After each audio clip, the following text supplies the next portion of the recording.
We would go and pick grapes in the summertime. We were out of school. We didn't go to summer school. We would go pick grapes and raisins, gathering raisins and all that stuff in California at that time. So seeing my parents work hard has really kept me humble, grounded. And I think if you've never struggled, you never appreciate what you have. And I'm a firm believer that everybody should struggle at one point or another just to keep them humble, because the life we have here is not the life that other people lead in the rest of the world. People would die to come here and be the poorest people in America versus the richest people in a third world country.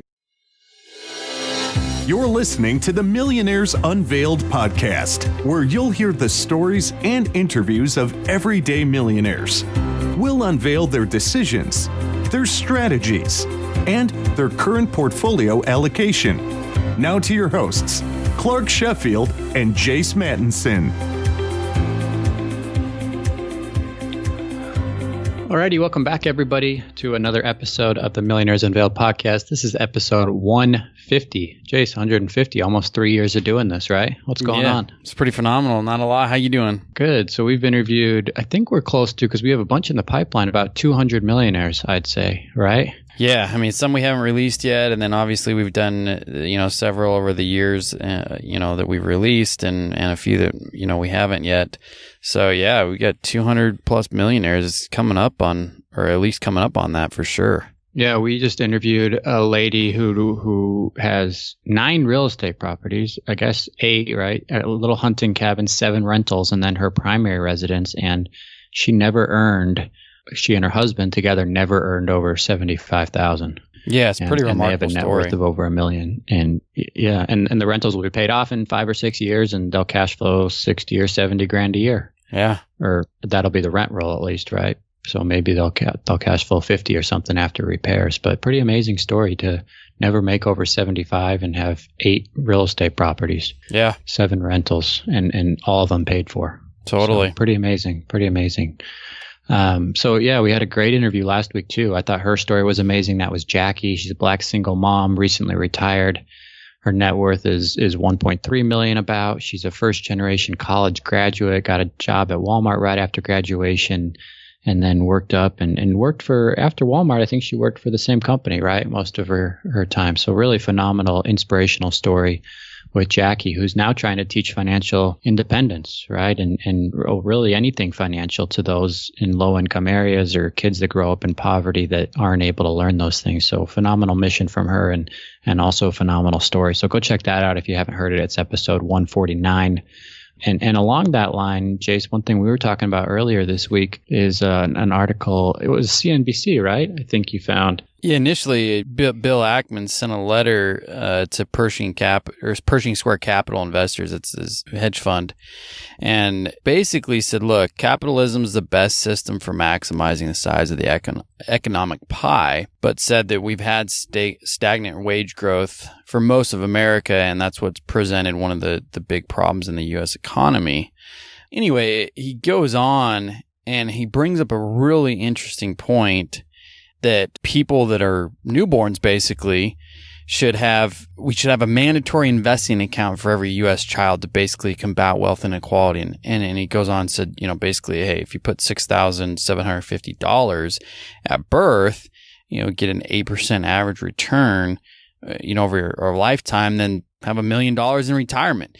Now, we can sit here and debate all day whether or not that $1 million in retirement will be sufficient or whatever. But nonetheless, he makes a point, $6,750 a year today, let it sit there for every single born child. That's what's going to combat, wealth inequality. And he brings up a really interesting point. Well, it reminds me a little bit of Social Security, but flipped the other way, right? It's almost like you get the money at birth and then it grows for you. Nobody really touches it. But in Social Security, it's like you get these payouts in retirement. You still worry, I think, about how people spend the money, but I think by the time you're 60, right, most people have better spending habits, or at least more aware that, and say, hey, I'm going to need this for the next 20 years. So I like the idea. I think it's almost a reverse system of Social Security, right? Like you take the payout now and it grows for you. And obviously in the article, it says you can't touch it, right? You couldn't touch it until you're 59 and a half or 65 or whatever. I'd have to go back looking back exactly what his plan was. But yeah, that idea of having it set away. I mean, I think in a perfect world, you don't do that, right? In a perfect world, you probably don't need Social Security, right? Everybody saves for themselves. Taxes are lower. pay-ins are lower for everybody and everybody can save, right? In a perfect world, that's the environment you'd want to be in, but obviously not feasible. Yeah, no, I love the idea, to be honest. I think, flipping the script, like you mentioned, in almost like a reverse Social Security, we get these payouts, or our grandparents or whoever, we start looking at the math, like the system's going to fail at some point, right? We know that it's not going to be able to last forever, especially those that are retiring today. They may be the last generation that really receives, quote unquote, full Social Security benefits. Our generation, and I think most of us would agree that, hey, we're not even planning on Social Security. There really probably won't even be much there. And, I think it goes back to just the economic system we have. We're the richest country on earth. Maybe China's up there with us, but we also have insurmountable amounts of debt. And a lot of times I think we flip the script, like we always spend first and then try to pay back later. Same kind of deal with putting money into the Social Security fund in retirement, and whereas you deposit that $6-7.50 per Bill Ackman and let it grow, and it's completely flipping the way that wealth is built instead of trying to chase the tail, later in life. And he brings up Australia's superannuation system, which is, I think, the fourth largest pension in the world with $2.7 trillion, and several other countries that have made some similar system work. Nonetheless, it's an interesting idea. I think some of these ideas need that businessmen and financiers and other people, entrepreneurs, bring about are something that our political officials should take a look at. Yeah, and it's something we've heard over and over again on this show, right? Is invest and then wait. Right. Just put it in compound interest. And I mean, I think my favorite quote about this is the lady we had on, I can't remember which episode, but she said, look, I don't know how I got here. Yeah. Right? I just invested it and it grew. Yep. And here I am. And she was at 4 or 5 million. And so, I mean, that's what it comes back to, right? Just being a little bit more intentional. And I guess the problem trying to be solved is, hey, if people aren't going to be intentional, then we're going to try and be intentional for them. And that's really what's happening with Social Security too, in a sense, right? So anyway, pretty interesting stuff. Really interesting interview today as well. He has a net worth of over 1 million, about 30,000 in cash. He's an immigrant. He worked 3 jobs at one point to get ahead and has worked at a network security for a cable company for the last 15 years. So really interesting interview coming up here with Peter. If you're interested in sponsoring the show, we have some sponsorship openings available. Send us an email. Our email is millionairesunveiled@gmail.com, and also some multifamily syndication opportunities coming up for accredited investors. So if you're interested in that, again, same email. Feel free to reach out. Thanks for listening. If you enjoy the show, please review it on iTunes or Stitcher, whatever you listen to. It helps us grow the show and keep this thing going. So thanks for tuning in. Hope everybody's staying safe and healthy. And without any further delay, please help me welcome Peter to the show. Peter, do you want to just give us a little bit about your background and kind of what you're up to now? Yes, I'm 38 years old. I work for a networking company, cable networking company, and I'm one of the business technicians in California. And I've been doing this line of work for about 15, 16 years. Nice. That's awesome, man. And what's your net worth today? 1.5. Wow. And how is that broken up? It is, I have about 951,000 in real estate. I have about 210 in 401k. About maybe 30 to 35 grand in cash. And then we have a 457, which is my wife's. She's a government employee, so she has about 85 to 90 in there. Awesome. Let's start with the real estate. That's a big chunk of your portfolio. Is that primary residence, investments, or? This includes our primary residence, which we paid off in like 4 years. Wow. We were kind of, not to use a Dave Ramsey word, but gazelle intensity, you know? Yeah. It was just peace of mind. I mean, I've always financially looking at it. So some people may disagree with paying off your primary residence, but I've always thought it was just peace of mind and felt like it was a weight over my shoulder. So we pay that off. And then I have 4 other rentals. 3 of them have a mortgage. 1 is paid off. And when did you pay off the primary residence? We bought in, luckily in the low end of the market during the crash in 2011. And then we ended up, I think I just paid it off in 2017. Wow. So 6 years you paid off a house in California, which is crazy because most people think you got a mortgage forever out there, correct? I agree. It just, like I said, slow and steady, you know, it just one step at a time. And I think overall, my wife didn't really see the investment side of thing until I brought home a almost $100,000 check for her birthday and said, "Here you go, pay off your mortgage," because she primarily makes the the payment for the house. So then that was off her shoulders, and I think she kind of turned into a believer. How much is your? Sorry, I'm gonna interrupt. How much is your house worth, Peter? Or rather, how much did you buy for it? And how much is it worth now? $248. I put about 50 into it. I would work daytime and nighttime. I would spend time working on the house for about 6 months before we got married. So now it's close to 410,000.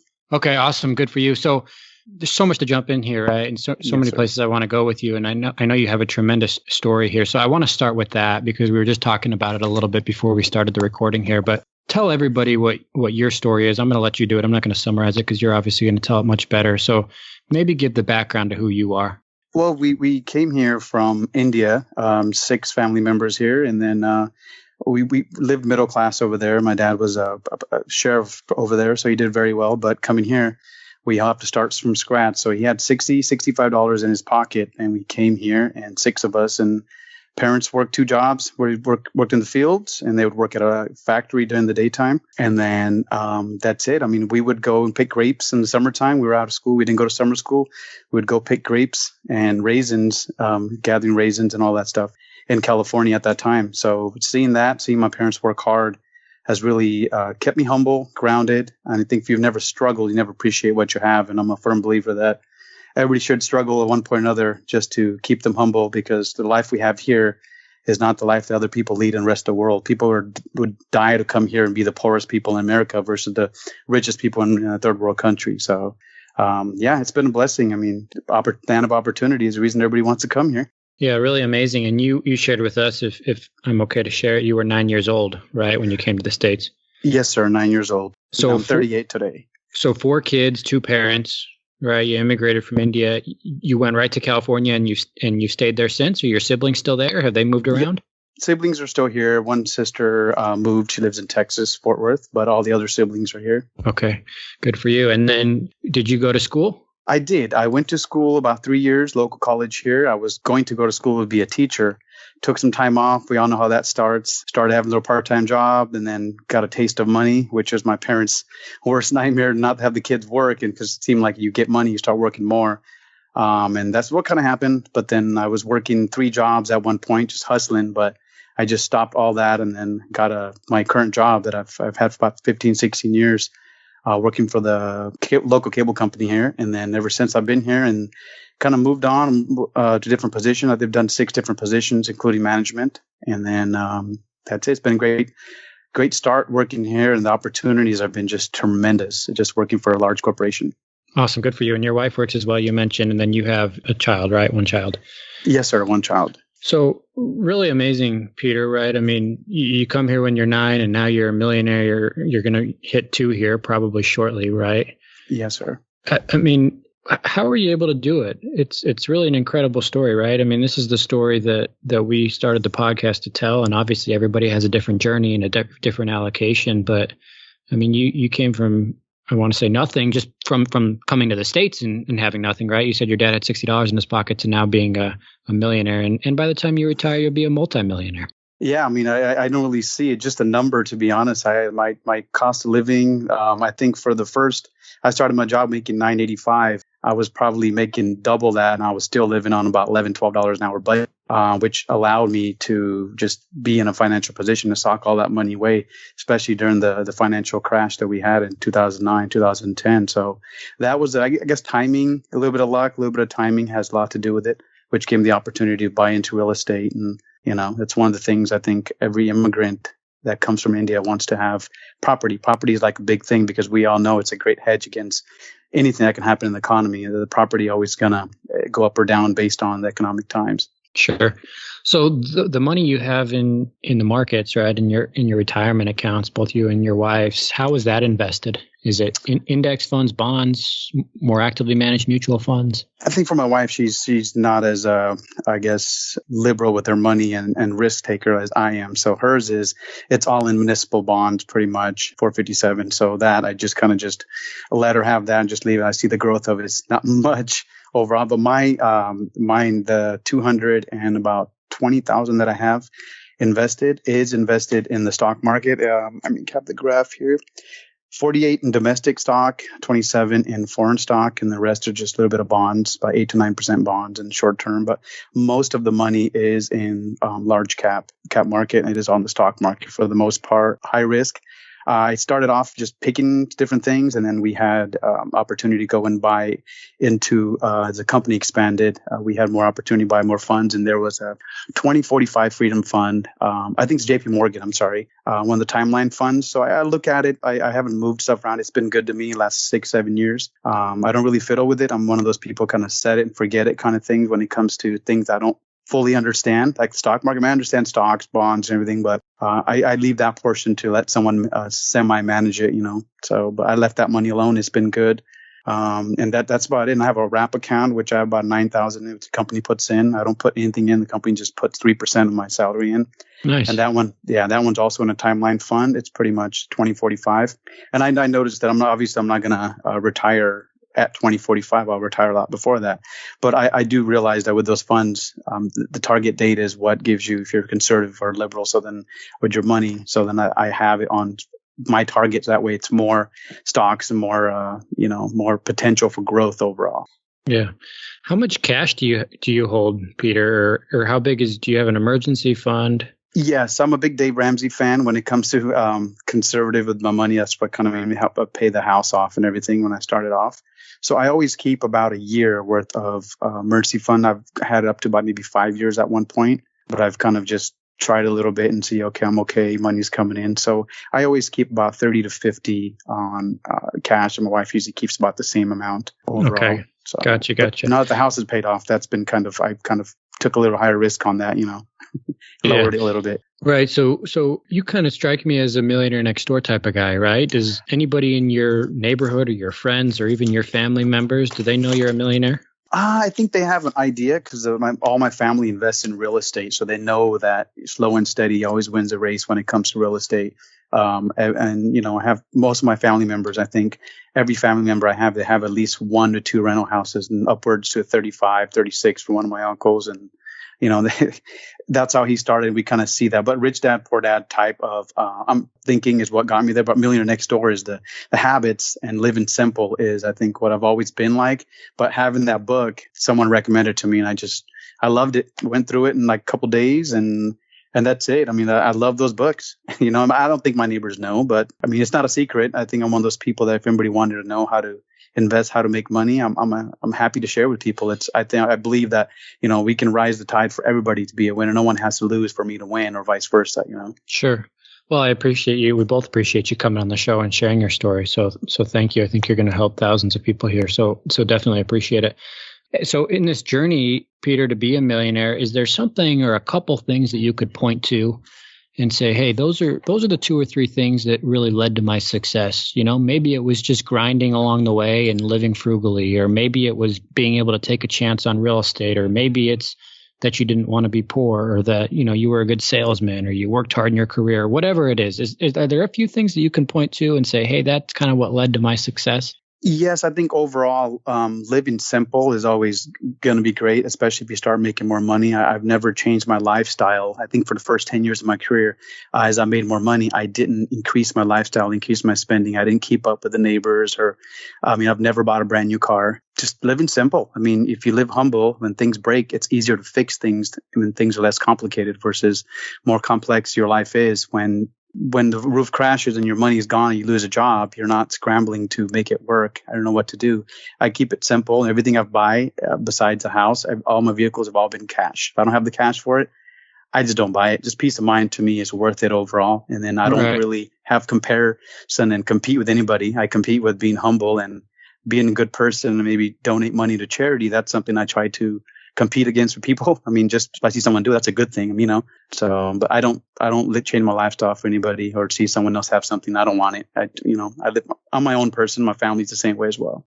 That's awesome, Peter. So can you give us a little insight into how you started acquiring those properties? Did you pay off your primary before you started investing in other real estate, or did you start kind of accumulating those properties along the way? I read a lot, so with real estate, and like I said, I have an uncle that's done very well with real estate, and his thing was just slow and steady. Just buy it, don't worry, eventually will go up in value. So I think to me, it was just timing was key, but I started in my job in 2005, and in 2009 is when I bought my first house. So I did the whole young kid, buy a car, waste money. But I just had like a moment where I just said, what am I doing in my life? So I sold my car, used that money, down payment for my second house. Because the first house I saw, and I saw the value go up, just slowly money was starting to come in for the rent. I'm like, hey, look, I'm making $500 a month. So what I did was I started saving money. And then from the first house to the second house, I think it was only like a year and a half, because I saw the potential of making monthly dividends, pretty much cash flow. And then in the long run, I would read a lot and say, okay, it's going to, go up in value. So I pretty much just saved money. Bigger down payment I had was the smaller payment. So then every property I've bought, I've put at least 30 to 40% down. If I can't have 30, 40%, I do not buy property, because rainy days come, renters may not pay. Who would have, since this COVID-19 thing, So all my real estate, when I buy, I have at least 40 to 50% equity in it, which includes my down payment. But obviously, there's some equity in it, and I can recapture that as well. So I make sure that I have a real fat down payment, so get peace of mind on my real estate. And that's how I started, just having about 30 grand. I put it down towards that house, and then I had that house paid off, the first one, in about 3.5, 4 years.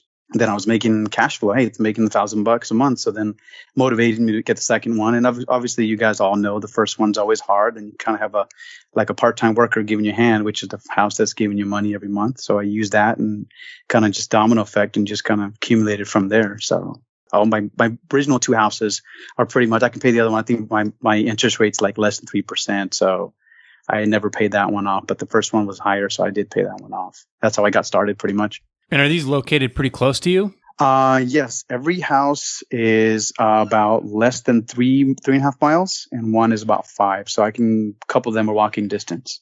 I try to keep it so you kind of just drive by kind of thing, So, and I was managing them myself, so that kind of helped me save money. But now been more busy with life in general, and so I kind of just take a step back, and I'm giving it to the management company as each house becomes available. I fix it up, then I hand the keys over to a management company. And are these homes typical 3-bedroom, 2-bathroom, or are they bigger, smaller? Absolutely, 3-bedroom, 2-bath. That's my go-to, because worst case scenario, you can always sell those, and those are the first ones with the highest buyers is a 3-2. So all the houses are 3-bedroom, 2-bath, front yard, backyard. A house that people would want to live in, especially for renters. I want a property that someone wants to kind of live in. And then my rent has always been. Honestly, like 15% below market, just because I don't want people moving in, moving out, the vacancy factor, so, and that's what I do. So I've always, even now, my rent is, some of them are about 20% lower, because it's not my main gig. I still work. So maybe when I start doing this full time, I would increase the rent. Otherwise, rent's lower, people stay longer. I think one house, almost 11 years and only had 2 tenants. Wow, that's pretty wild. Yes, sir. And how did you find most of these properties? I always look, I'm one of those people that's always looking at real estate. Even if you're not buying, I always say that right price, you'll find the money, you'll find the motivation. So I've always looked. I think probably I look at real estate, honestly, maybe at least 2 to 3 times a week, just see how the market's going up or down. And I keep in touch with different brokers, friends, family. My management company, they manage over 1,000 properties just in town here. So there's always somebody that wants to move in or move out, or don't want to put their house for sale because the hassle of getting someone in and out of a property. Sometimes people sell owner to owner, or just, the investment property for someone that's looking for investment property. I bought one that way, and it worked out pretty good. It was less of a hassle. So I think that's what I start looking for in the future. As I grow, I will look for one investor to another. Interesting. So Peter, where do you kind of go from here? You've got this net worth built up. You got these rentals. You got a great family life. Where's kind of the vision for the future? I think right now, I'm blessed to have everything I have in my life overall. My goal before the FIRE movement came along, or the FI movement came along, was to just work because I want to work, not because I have to work. Gratefully, I think I've been in that position maybe 3-4 years, to where I work because I want to work. I like my job. I work with people. I'm out and about. I'm a physical person. I like to stay in shape. And then so that's what I do. So from here, I think I kind of just keep going. I would like to add more to my real estate portfolio, but obviously the prices have gone a little bit higher. So I think my ideal would be to buy a house every year. Obviously right now I'm not in that, but I have bought, I think every 3 years I've bought a property.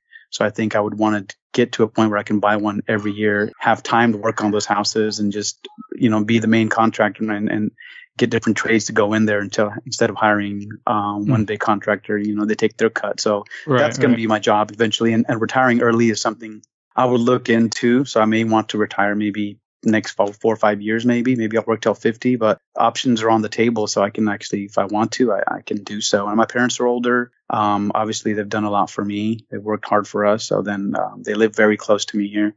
So my idea is to, worst case, when I got to take care of them, I will quit my job and I'll take care of my parents. Yeah, good for you. So the houses you have, Peter, do they cash flow? And if so, how much? Yes, every house cash flows at least. My limit is usually $450 to $500. If it's under that, I got to have cash flow. I mean, equity is great, but until you recapture it and do all the hassle of getting money out or selling it or 1031 exchange it, all the houses do cash flow. I make about $600 per property, and then one that's paid off is about $1,000. So what is that? I'm just trying to do the math. Total passive cash flow a year. I got 4. So I'm sorry, I cut you off. Go ahead. No. That's what I was asking. So 4 houses. So 1,500, 555, and 1,000, right? So 2,500 a month. Is that right? Correct. I added a property recently. So if I look at my last year, I think it was just around 26,000 and some change cash flow. Okay, you're right. So 2,500 a month times 12 would be 30. Yeah. Correct. Yeah, and that one includes the house I recently acquired, but I haven't done taxes for that house yet, so it would be close to $30,000. And how much do you spend a year?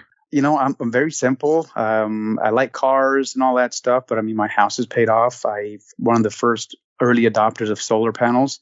I put solar panels in 2011, so I didn't have electrical bill. I live in a pretty big house, so with a pool, 2 AC units. So when I had my son, obviously, electric bills, turns every light on, 2 ACs are on. So I just recently added more solar panels while the credit's still there with the federal government. So it's not much. I mean, I don't have electric bill. Water bill is usually about $50-$60. I don't have any car payments. So I would honestly eating out a little bit. What's your tax bill? How much in property taxes? That I don't have written down, to be honest, but each house, because since I acquired a lot of the houses a long time ago, so in California, the taxes only go up. I think it can only go maximum, 2 to 3% a year. So tax liability on those properties is very low. Some of the houses, I think I only pay like $2,500, $2,500, $1,800. I think one's like $2,300, the one I recently acquired, but all the old ones, the property taxes are very low, simply because of the fact that every year they can only grow 2 to 3%, regardless of what the value of the property is currently. Gotcha. So I guess what I'm trying to get at is could you live off the 30? Probably not, right? Because if it's $2,000 a month times the 5 houses, that's 10. That leaves you $20,000 to live off of. So you probably need maybe 10 or 15 more, even if you live a simple life, right? Yeah. When I do these numbers are just based on my income, not my wife. Okay, gotcha. Yeah, so I've always done this thing just on my own, and I didn't really want to fiddle with, my wife. Like I said, she's very conservative with the money. But so does your net worth of 1.5 include her money or no? Little bit of it, but I think you can probably add another 100,000 to it. Okay. Yeah. Gotcha. So conservatively, my number is always conservative. I don't. The reason that 400,000 on the house is, like I said, I have the solar panels, I have the pool, I've done a lot of work to the house. Typical neighborhood here is probably 370, 380. But then when you have no electric bill and all the solar panels, everything, add that to it. It's a decent neighborhood. So I always evaluate everything very conservatively, because worst case scenario, something can always go up instead of going down, Yeah. I'm curious on the solar panels. How much did they cost? People pay so much for solar panels. I mean, I've looked at a lot of houses that have leases on it. And when you lease a proper solar panels, they're going to get you for the most they can, because more panels they put on, the more they can charge you retail price. And then they can take extra money and extra energy money that goes to the solar company. You have a $200 bill that you pay consistently, whatever it may be. I paid after taxes $14,800 in 2011 for 20 panels. And then $14,800, right? Yes, sir. I paid cash for them. And then recently, the ones I put in, I think after the tax write-off that I'm going to get end of the year when I apply for it, I think it's going to be like $6,200 for 10 panels. So they're very cheap. Why people? I mean, obviously people don't do the homework. And what is that? What was the before and after on your electrical bill? When I bought the house, my electric bill, I had a taste of summertime when I was working. So the AC was running when I would work at the house. I would paint everything, do the things.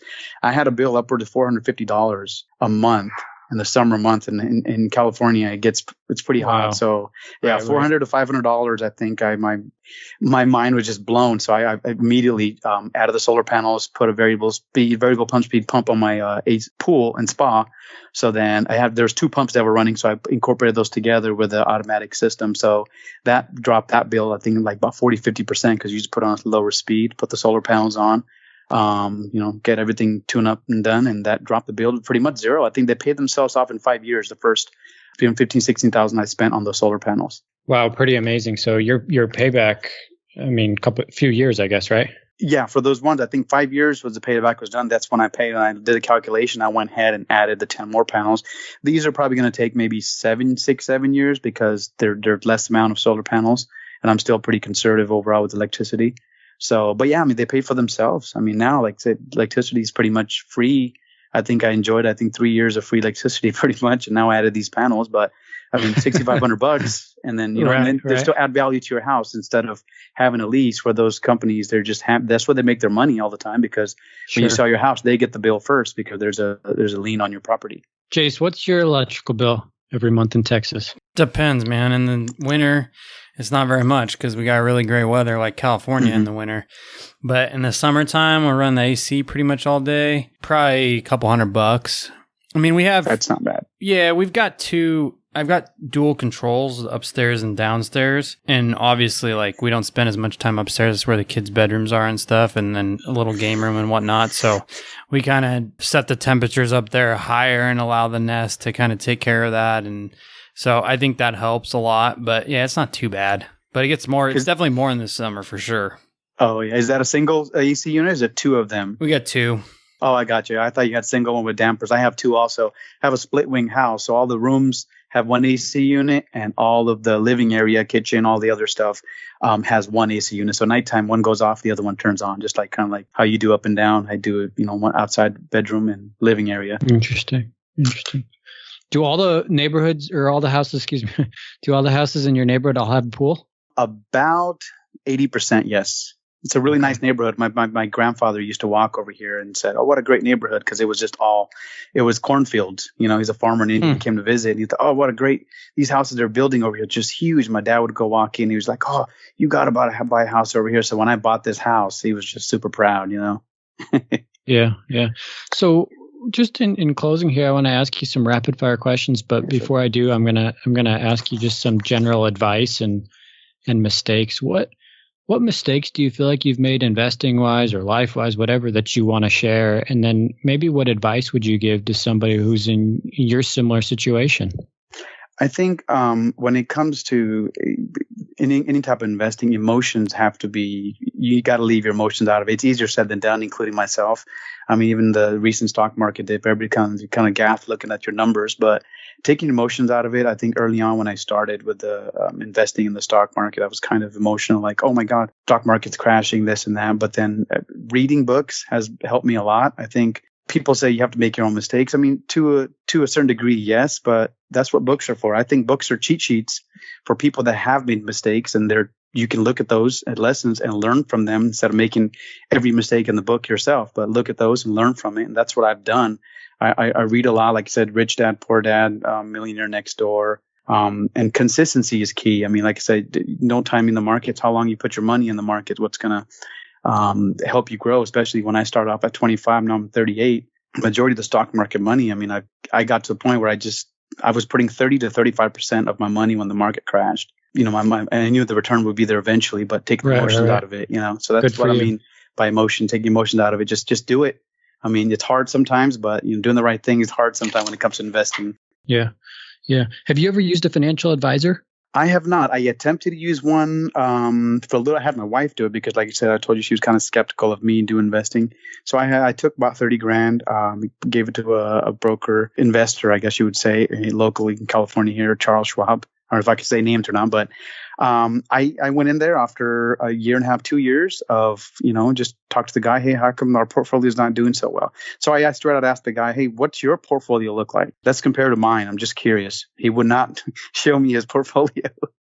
So at that point, I said, why are we down 12% and my portfolio is up 4%, even though the market was down? I said, I'm doing it myself. What does yours look like? The guy didn't show me. So then I think after I walked out, I immediately called my buddy that works at Charles Schwab. He's not the guy that does investing. So I told him, go ahead and sell everything, took the money, put it back in my wife's account, called it a loss, lesson learned. And that's the last of any advice when it comes to financial advisor that I use. I mean, I don't want to say all financial advisors are bad. I mean, if you're a fiduciary, maybe this one wasn't at the time, but if you don't know what you're doing, obviously it's better to pay a little bit of percentage to somebody and have some gains instead of getting no gains. But I personally, I've never used one. I did let my wife do it. So she kind of understood that I kind of had an idea what I was doing once we hired a professional, quote unquote, doing her money and see how it went. Sure. And do you have, besides the houses, do you have any debt? I assume not if you're a Dave Ramsey guy, but nothing on the cars or anything? Negative. No, I had zero debt on anything else. I don't owe a penny to anybody. Gotcha. Okay, so let's jump into some rapid fire questions here. So what's the most expensive pair of jeans you've ever purchased? Like $32, Costco. Okay, most expensive car? I bought a $30,000 car. I like fast cars, a V8 fast car. I sold it because I wanted to get money for a house. So the investment, I did it. And then my wife's the one that drove it. She fell in love with the car, even though I bought it for myself. So I think fast forward 2 years, I just recently bought another one, about 32 grand, but that's my wife's car. So I drive a Lexus LS 430, $4,000 old Lexus LS. My wife calls me the old man. So yeah, so I would technically say 20,000, but I made about 5,000 off that car that I originally bought. It was a S2000 collector vehicle. So then I sold it. So actually $20,000 is the most expensive car I bought for myself. Okay. What's the most expensive meal out that you've personally paid for? Probably about $130, maybe Vegas. I go to Vegas maybe once every 5-6 years. Okay. What item or items or experiences are worth spending more money on to you, and what's not worth the money? I think things that add value to your life, taking time off from work, I'm technically not spending money, but actually losing money. So if you don't have vacation, you have to capitalize on that. You have money because you can use it because you have hours. But even if you don't, I think it makes sense to take some time off, spend time with your family and your children, just for the fact that that time goes by and there's no, dollar amount you can put value on that money. And that time is the timeless. So I always think you should take some time off for your family, even if it means losing some money, especially if you're a salesperson. So I think that and anything that adds value to other people, I'm big on donating my time to people. Anybody can donate money, but when you give your time to people, I think it's very valuable. It keeps you humble. Helping others has always motivated me to work hard and stay grounded. And that's my main thing. My ultimate goal, honestly, is to leave behind $1 million, and that to be all to charity. And the rest I would leave to my family, my son, because I wouldn't leave that much money to my son because it could be a curse, unless you deserve and know how to manage money. So my ultimate goal is to leave a lot of money to charity and help out people individually as I go along with my life. Good for you. How old were you when you became a millionaire? 35. 35. Okay. Favorite, or how much do you spend a year? We talked about that. Favorite books? I know you just mentioned books. That you learn a lot from books. Is any few that you recommend? The books I've read, like I said, I'm not a big reader. I read a lot of articles, news. I'm a news junkie. But investment stuff, I'm not a imagination reading, Harry Potter or anything like that. But Rich Dad, Poor Dad, obviously, it's very popular. Millionaire Next Door, Richest Man in Babylon. I'm sure you guys have read that one. I love that one, just the story overall, just in, so many analogies and so many ways, even said in Babylon days, And then The Automatic Millionaire by David Bach. That was a good eye-opener, just keep things consistent. And dollar cost averaging is what kind of that book taught me the most, is to just go ahead and just, the latte factor, I'm not into that. I think it's a bunch of crap because you got to enjoy a little bit of your life, You can't be that cheap. So, I indulge. I enjoy my life. I'm not a Scrooge overall. But those are the books that have helped me. And then obviously Dave Ramsey has always been a big factor because when things like what's happening in the current market's happening, a lot of people probably, I'm sure they're loving Dave Ramsey by now, right? So. Right. So as much as you're comfortable sharing here, Peter, what's been the range of household income since you started working? For me, I think up from 2005 to 2012 when I got married, the most I ever made for my job is $71,000. And then average has been about 30 to 35. I didn't start making really good money until I got into management. Okay. And your wife does work as well, right? Now, yeah, after 2012, that'll bump the income to probably another 70, 80 grand there. Okay. For both of you making about that? Correct. Yes. Okay. Gotcha. And so last question here, what does it mean to be happy and fulfilled? And has the money brought that to you as you've continued to grow your net worth? Honestly, just knowing that you're working your job because you want to, not because you have to, you don't feel like you're grinding away. It's fine. And then knowing that your family, my parents are, they grew up pretty humble and poor. So me having that financial background now with the money to help them out, knowing that I can help my parents, first thing I did, it was buy a brand new Lexus for my dad. That's the only car when he retired. Very simple man, never drove a fancy car, but doing things for my family and people who truly deserve it, helping those who help others has been the key to happiness. I think money doesn't give you happiness per se, but when money is spent on other people, you should see how much happiness that gives to that person that doesn't have anything. So I sponsor people back home. I send money to family that's poor back home. I don't forget, and I do local charities here as well. On one of the charities at the hospital, just helping underprivileged kids, in poor areas. So regardless of how people are poor, it doesn't matter. People are poor. People are poor regardless of systematic or their own doing. And you just help people out. I think when you're given more opportunity than somebody else, more money, I think we have to give back a little bit. And that's what I try to live by. That makes me happy overall, knowing that I'm helping people out, giving them my time and money as well. Awesome. Really cool story. And Peter, thanks so much. I appreciate you coming on, sharing your story and being so open about it. I think it'll definitely resonate with a bunch of people and really humbling, inspiring for me, certainly. So thank you so much. Again, everybody, that's Peter, net worth of $1.5 million. Thanks for coming on the show tonight. You guys have a wonderful evening. Thank you so much. It's been a pleasure. Thanks, Peter. Thanks for listening to the Millionaires Unveiled podcast with Clark Sheffield and Chase Mattinson. For more stories, investment opportunities, and information, check out our website at millionairesunveiled.com. See you next time when you'll hear from another everyday millionaire.